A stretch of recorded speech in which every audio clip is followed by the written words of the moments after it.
హస్బెండ్తో డిఫరెన్సెస్. ఆ తర్వాత గీతికకి నేను అసలు కాలే చేయలేదు.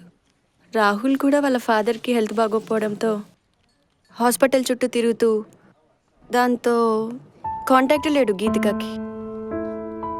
గీతిక మీ పెళ్ళికి మమ్మల్ని పిలిచినా మేము రాలేకపోయాం. కానీ అది పెళ్లి చేసుకొని హ్యాపీగానే ఉంటుందిలే అని అనుకున్నాం. రాహుల్ కూడా చాలా మంచివాడండి. తన గురించి నాకు బాగా తెలుసు. గీతిక మంచి గురించి తను ఎప్పుడు ఆలోచించేవాడు తప్ప పెళ్ళైన అమ్మాయి లైఫ్లోకి వెళ్ళేంత దుర్మార్గుడైతే కాదండి.